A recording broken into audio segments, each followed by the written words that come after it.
Hello दोस्तों, आप सभी का एजुकेशन राइज में स्वागत अभिनंदन है। द्वितीय मूल्यांकन प्रपत्र कक्षा 12 और विषय हिंदी अनिवार्य है।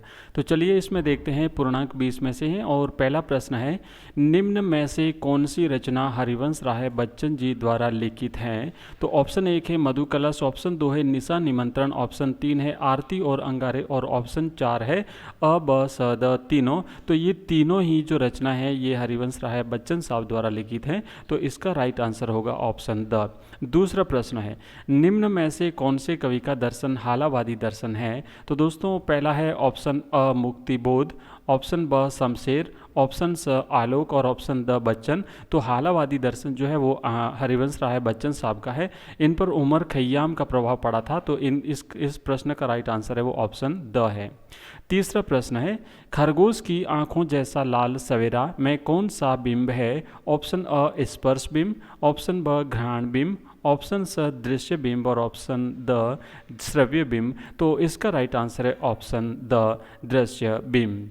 चौथा प्रश्न, दुनिया रोज बनती है रचना के लिए निम्न में से कौन सा कथन सत्य है। ऑप्शन अ आलोक धनवा इसके रचयिता हैं, ऑप्शन ब है यह कवि का एकमात्र काव्य संग्रह है, ऑप्शन स है पाठ्य पुस्तक में आई कविता पतंग इसी संग्रह का हिस्सा है और ऑप्शन द तीनों ही कथन सत्य है। तो दोस्तों इसका राइट आंसर है ऑप्शन द, ये तीनों ही कथन सत्य हैं। दुनिया रोज बनती है ये आलोक धनवा साहब का एकमात्र काव्य संग्रह है और इसी काव्य संग्रह से अपने सिलेबस में, आपकी पाठ्य पुस्तक में जो पतंग कविता है, जो कि इसका पूरी रचना का तीसरा भाग है, पतंग एक बड़ी कविता है, उसका तीसरा भाग जो है वो आपके सिलेबस में दिया गया है। तो वो इनकी एकमात्र काव्य संग्रह रोज दुनिया बनती है से लिया गया है और ये जो है पतंग, ठीक है ना। तो ये तीनों सही है, इसका राइट आंसर होगा ऑप्शन द। पांचवा प्रश्न है, कविता के बहाने रचना में कविता की तुलना किससे नहीं की गई है। तो इस कविता के बहाने कविता में कविता की तुलना तीन चीज़ों से की गई है। दो से समानता दर्शाई गई है, दो से तुलना की गई है और बच्चे से उसकी समानता दर्शाई गई है। तो चिड़िया, फूल और बच्चा, ये तीन जो है वो राइट है। द इसका मतलब आंसर इसका द है कि द से इसकी किल से इसकी तुलना नहीं की गई है। छठा प्रश्न है, सहर्ष स्वीकारा है कवि के कौन से काव्य संग्रह से लिया गया है। ऑप्शन अ है भूरी भूरी खाक धूल, ऑप्शन ब चांद का मुंह टेढ़ा, ऑप्शन स है काठ का सपना और ऑप्शन द है विपात्र। तो दोस्तों इसका राइट आंसर है अ भूरी भूरी खाक धूल। तो ये भूरी भूरी खाक धूल है, ये इनका काव्य संग्रह है, उसमें से लिया गया है, सहर्ष स्वीकारा है। सातवां प्रश्न, बात सीधी थी पर एक बार के चक्कर में जरा टेढ़ी फंस गई। ऑप्शन एक अलंकार के चक्कर में, ऑप्शन ब छंद के चक्कर में और ऑप्शन स भाषा के चक्कर में या फिर ऑप्शन द बोली के चक्कर में। तो इसका राइट आंसर है दोस्तों स भाषा के चक्कर में एक बार बात जरा टेढ़ी फंस गई। आठवां प्रश्न, बात की पेच खोलना से कवि कौन सी विशेषता बताता है। अ बात का प्रभावहीन हो जाना, ब बात को सहज और स्पष्ट करना, स बात में कसावट ना होना और द बात का पकड़ में ना आना। तो इसका सही जवाब है दोस्तों ऑप्शन ब, बात को सहज और स्पष्ट करना। बात की पेच खोलना मतलब बात को स्पष्ट करना।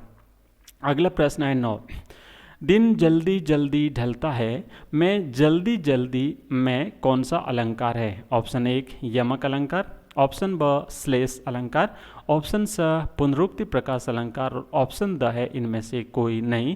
तो दोस्तों इसका राइट आंसर है ऑप्शन स पुनरुक्ति प्रकाश अलंकार। 10वां प्रश्न है, किस लेखक की आत्मकथा 4 खंडों में विभक्त है।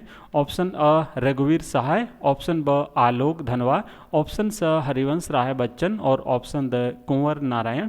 तो दोस्तों इसका राइट आंसर है हरिवंश राय बच्चन। हरिवंश राय बच्चन साहब की आत्मकथा 4 खंडों में विभाजित है। तो इसका राइट आंसर हो गया स। नेक्स्ट 11वां प्रश्न है, कविता सहर्ष स्वीकारा है में अंधकार अमावस्या के लिए कवि ने कौन सा विशेषण प्रयोग किया है। ऑप्शन अ रात्रि, ऑप्शन ब निशा, ऑप्शन स रमणीय और ऑप्शन द दक्षिणी ध्रुव। तो दोस्तों इसका सही जवाब है ऑप्शन द दक्षिणी ध्रुव अंधकार अमावस्या जो है वो प्रयुक्त हुआ है। 12वां प्रश्न है, जितना भी उड़ेलता हूँ भर भर फिर आता है, मैं कौन सा अलंकार प्रयोग हुआ है? ऑप्शन अ यमक अलंकार, ऑप्शन ब विरोधाभास अलंकार, ऑप्शन स उत्प्रेक्षा अलंकार और ऑप्शन द श्लेष अलंकार।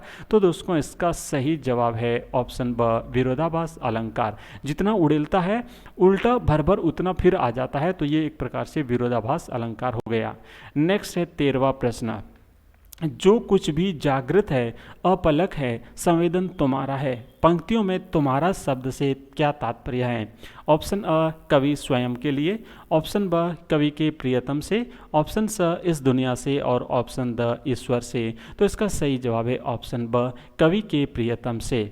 नेक्स्ट है, कैमरे में बंद अपाहिज कविता के लिए कौन सा कथन सही नहीं है?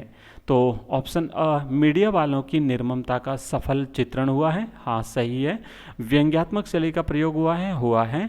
और सह नाटकीय शैली का प्रयोग हुआ है, बिल्कुल हुआ है। साक्षात्कारकर्ता अपाहिज की हालत देखकर दुखी है, नहीं। साक्षात्कारकर्ता जो साक्षात्कार ले रहा था उस अपाहिज का बंद कमरे में, वो अपाहिज की हालत को देख करके दुखी नहीं था, बल्कि वो तो चाहता था कि अपाहिज को और ज़्यादा दुखी करके खुश होना। तो इसका सही जवाब है ऑप्शन द।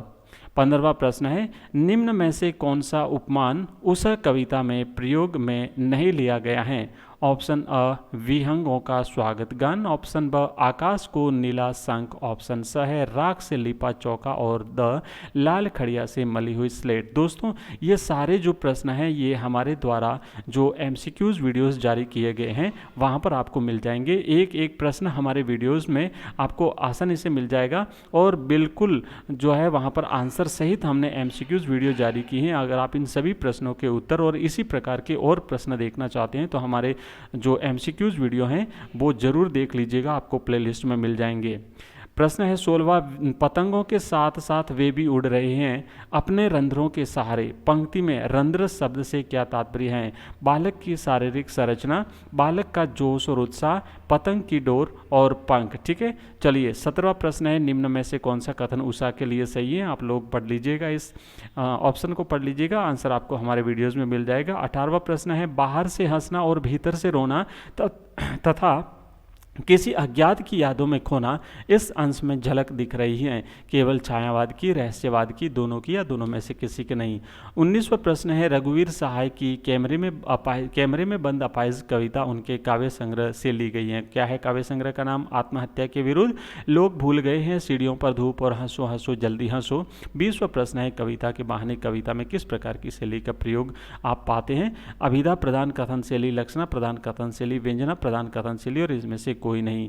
तो दोस्तों ये था ये जो मॉडल पेपर है, जो टेस्ट चल रहे हैं सेकंड टेस्ट उसके लिए, और इसी प्रकार के मॉडल पेपर आप चाहते हैं तो हमारे प्लेलिस्ट में आपको सभी सब्जेक्ट्स के मॉडल पेपर मिल जाएंगे, साथ ही उत्तर भी आपको मिल जाएंगे। और डिटेल स्टडी करना चाहते हैं तो हमारे MCQs वीडियो जरूर देख लीजिए, वहाँ पर आपको पूरे चैप्टर वाइज सभी चैप्टर्स के वीडियो, सभी सब्जेक्ट्स के वीडियोज़ आपको मिल जाएंगे। साथ ही साथ हमने मॉडल पेपर जारी किए हैं बोर्ड परीक्षा 2022 को ध्यान में रख करके, तो परीक्षा के हिसाब से अगर आप सही ढंग से तैयारी करना चाहते हैं तो आप हमारे मॉडल पेपर भी जरूर देख लीजिए। Thank you.